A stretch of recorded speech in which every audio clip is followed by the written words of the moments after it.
if you buy a sweatshirt and the tag says it's made from recycled materials, that could just imply that the tag is made out of recycled materials. Not the sweatshirt, the tag. They are telling us to buy better, not buy less. Okay.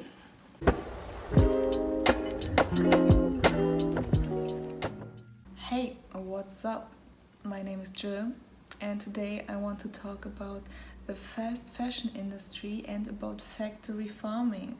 I know those two topics might not seem to fit together, and they obviously can be discussed separately and very in depth and everything, but they are both about mass consumption. And I just want to talk about some facts concerning those topics. Some facts that did actually really shock me. I think more people should know about and just be aware of everything. I'm definitely not doing everything the right way in both of these categories.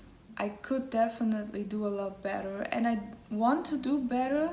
Yeah, let's just talk a little bit about it. The point of this video is pretty much that the mass consumption, which both of these topics combine and have in common, is a big part of destroying our planet and our environment, which is kind of the same thing, obviously. And terms like eco-friendly and sustainable and whatever, you know, the claims, that those aren't actually really helping too much, and I will be talking about why that is. It is just not helping if we don't consume less. It's a lot about the consumption of our society, and that obviously includes every single one of us. Some consume a little bit more, some a little less. It is what it is, we all know that. I read a little bit about those topics and I listened to two podcasts, and I'm going to link the websites and the podcast in the description box. That's pretty much where I have my information from. A big thing that they make me realize is that those little things that society and TV spots and advertisements tell you to play your part in saving the planet, don't use plastic bags, use a bamboo toothbrush, and all those little things, that they aren't really helping anybody. And those are things that I do, and I was always pretty proud of doing that, you know, just my little contribution to saving the planet, I guess. And then hearing that it's not really doing anything or helping anybody isn't great. And it's just so different from everything that we hear on a regular basis. And the pretty much conclusion is that these little things are just distracting us from the real problems concerning these topics and the big companies that are producing the most environmental pollution. But I guess let's start at the beginning and start with factory farming. As long as we as a society, and now I'm obviously talking about the people of our society that eat meat and consume animal products, and I am one of them. As long as we keep eating as much meat as we do and for the same price, nothing is going to change and help the situation. And that's obviously because of supply and demand. And even if we are willing to pay more for the farmers, for example, so they can create better conditions for the animals and use more space, but we don't want to reduce the amount of meat that we eat, the farmer is just going to need more space for the animals, and that means more nature will be destroyed and used for that land for the same amount of animals, but in better conditions. You know what I mean? And yeah, more environment will be destroyed, and that's also nothing that we want. That alone isn't really a good solution. It pretty much means that we have to consume less, and the farmers have the same space they have now, or even reduce their space, but have less animals, have them in better conditions, and we are probably going to pay more for less meat. The only solution is to turn down the demand so the supply would decline as well. That's just how capitalism works. We have to start with ourselves, but we also need to have options to do the right thing as a customer. In case of meat consumption, every customer obviously always has the option to just not buy meat and not eat it. It's not necessary to live, we all know that. In case of factory farming, in my opinion, a vegan and a vegetarian has the right to criticize the farmers and the industries, but someone who isn't watching their meat consumption and doesn't really want to change themselves and their own patterns can't criticize the industry, because needs to start with their own consumptions and their own patterns and the way they consume whatever it is before trying to criticize the society or the industries, because they are obviously following what we as consumers buy and want. It's definitely an excuse of the industry to tell each individuals to start with themselves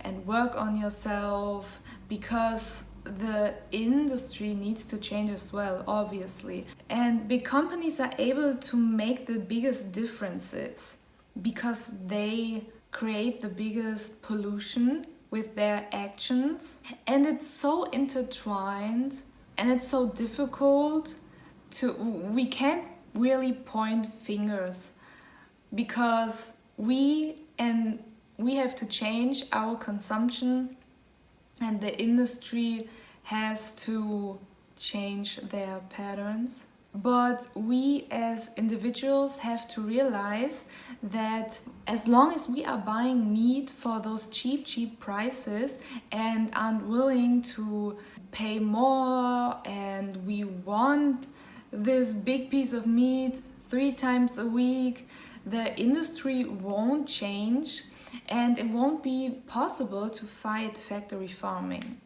That's just how it works. So it is in our hands, but it's also in the hands of the industries. It's so complicated and intertwined. And like I said, I'm not doing everything right. I'm not vegetarian, I'm not vegan. I eat meat. I have tried to be or live vegetarian, and I did it for 2 months. It's been over 2 years since then by now. But it was fine. I was okay with not eating meat, and I don't feel like I personally need or want to eat so much meat, and I don't feel like I need meat. But the time came where I really wanted to eat meat again. And I did, obviously, like I said. I am now tracking the amount of meat I am eating with my family daily. We are weighing everything and writing it down, and we have probably been doing that for the last 1.5 or 2 years probably. And we try to eat about 300 grams of meat a week and not more. Obviously sometimes it is more, sometimes it's less. And I think the good thing is that we are very aware of the amount we eat, and I'm pretty sure that we cut down to like 1/3 of what we usually ate. I think we definitely ate about 1,500 grams a week when we weren't paying attention to what we ate. And I am pretty happy with the way that it is right now, like that. I can definitely see myself being vegetarian at some point in my life, but to be honest, just not right now. And obviously, that's just an excuse out of comfort. And yeah, that's just the whole point of this video. Obviously, if you can completely, everybody can, but if you're going to completely stop eating meat, that's amazing. But now I want to start talking about terms like eco-friendly, sustainable, conscious and responsible, and all those terms are non-protected terms, which means everybody can use them without changing anything in their production or product. They don't have to be better in production or whatever to use those kinds of terms. They can just slap it on there for advertisement reasons and promote their product, for example, as responsible, which I feel so betrayed by this, because like, how is the customer gonna know anything now? We literally can't trust anything, like any product that's on the shelves, and that is so sad. Like, laws should be issued to regulate this. And now I want to switch to talking about fast fashion, which has the same issue as factory farming, because as long as society and people around the world, which obviously I am part of society and everybody is, because in the amount that society and people around the world buy clothing, it's just again not possible to produce them responsibly. And you always hear people wanting to have their clothes produced responsibly and screaming for that. Better payment, better treatment, better quality, better production. If we expect that, we have to buy less and reduce our consumption. That's literally probably the only way that's ever gonna work. I know there are still a lot of people out there who don't buy that much clothes in a year, let's say, but it's always about the comparison and in relation to others. And as society, we buy an insane amount of clothing, even if there are still people who buy new clothing twice a year or something like that. As a collective, it's just too much. So let's talk about the water consumption, or the amount of water that is, for example, needed to produce clothing, and the amount of water we use in our daily life. I am again talking about Germany, and I'm just gonna read this. Every German consumes 122 liters of water a day. That's 44.5 cubic meters a year. However, this is only a direct water consumption. For example, for flushing the toilet or the shower. If you include all the water that is needed for the production of food or clothing, every German citizen uses 1,430 cubic meters of water a year. And that's a lot. Like, look at the change. 44.5 cubic meters a year versus 1,430 cubic meters a year. Okay, that is about 32 times more than the direct consumption suggests, or lets you think what you are actually consuming. Another example, in the USA, they consume about 2,840 cubic meters of water, which is about twice as much. And let's state some facts. I'm going to read this off my screen. The production of 1 kilogram of beef requires 15,000 liters of water. The water footprint of a 150-gram soy burger produced in the Netherlands is only around 160 liters, which is a crazy difference. Like, just imagine that. Yeah, let's continue. To make clothing from cotton, an average of 10,000 liters of water per kilogram of clothing are required worldwide. With a pair of jeans weighing around 800 grams, that's 8,000 liters. Those 10,000 liters equal about the amount of drinking water of one human for 23 years. Yeah. Let's go back to terms like eco-friendly, sustainable, and responsibly made. All of those terms are obviously used to advertise and give the buyer a better feeling about their purchase, about themselves, and it's marketing. For example, if you buy a sweatshirt and the tag says it's made from recycled materials, that could just imply that the tag is made out of recycled materials. Not the sweatshirt, the tag, because it's not regulated in laws. The fashion industry currently causes 1.2 trillion tons of CO2 emission a year, more than international flights and cruises combined. Social media obviously played a big role in this transformation, I'm going to call it, because there used to be 2 seasons for fashion, 2 collections, a summer collection and a winter and autumn collection. You knew that for several months, when you would go in the store, you would see the same clothing and you wouldn't feel the need to buy every month or go shopping every 2 to 3 months. That obviously changed, and I don't know if that's well known, but the owner of Zara played a pretty big role in this. They started to copy bigger designers and for cheaper and in bigger quantities. They then started to put out new designs a lot more regularly and a lot more than before. That just increased with time, and we all know the big cheap online stores that exist now.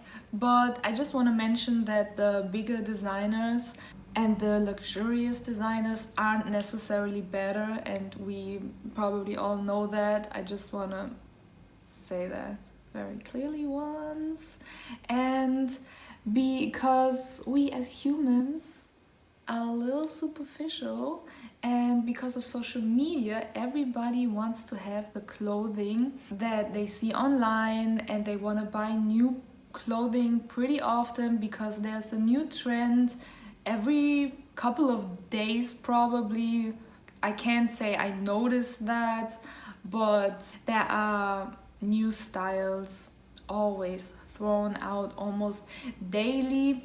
There are new clothing items on these kinds of websites, and we want them for cheap. We don't want to spend too much money, because how could we if next month there's a new trend and we want to buy that item too? Like, nobody can afford that if a shirt costs more than $7. Statistics from the 70s show that people used to buy about 7 to 8 pieces of clothing a year, and today on average it's about 63 pieces of clothing, and most of them we wear 3 times or less before probably throwing them out again, giving them to a thrift store, or trying to sell them online. In a Netflix show, which I'm going to write here the name of, I heard that if you buy 2 pieces out of those 63 pieces a year from a second-hand store, which I know a lot of people already do, and probably people who watch those videos are very aware and try to buy thrifted clothing or buy second-hand, whatever. But I also know the controversy about thrifting these days and whatever, but that's a different topic. If we all did that, it would have the same effect in the span of 1 year as it would have if 500,000 cars would be off the streets. So I feel like that's a little contribution everybody can make. So to have something like a conclusion, what can we do? Obviously buy and consume less, but the laws and the companies have to change as well. So it's on us, it's also on them. We need real options to buy responsible products, and we have to be able to trust the labels when those terms are being used. We have to know that there are laws that only allow companies and designers or whatever, is it for meat, is it for fashion, or whatever product, we have to know that they can only use those terms like sustainable under certain conditions. And we need to stop focusing on our bamboo toothbrush, which I use one too, because those little things are distracting us from the actual problem, and they are telling us to buy better, not buy less. And obviously nobody who wants to sell something is going to tell you to buy less. They're going to tell you to buy this instead of this. We have to buy less and demonstrate for better laws concerning this topic, and the companies need to produce ethically. Products are going to be more expensive, which will cause the consumer to buy less, and the environmental and animal welfare are more important than consumption and capital. And like I said, I know I need to do better and still change a lot of things and inform myself further and just try to do better. And we should all do that. So yeah, that's pretty much my video. I think this topic is very interesting, and there are probably so many little facts that are hidden and so many people don't know about but should know about, and that just helps the companies to continue their journey. That sounds so weird. Continue their journey. Continue producing shitty and treating their workers shitty. And yeah, we need to be more aware and change our consumption. Reduce our consumption. Not just change in any way, reduce it. So yeah, that's it. Thanks so much for watching. If you actually made it to the end, that would be very impressive. And yeah, thank you. Have a nice day. Bye.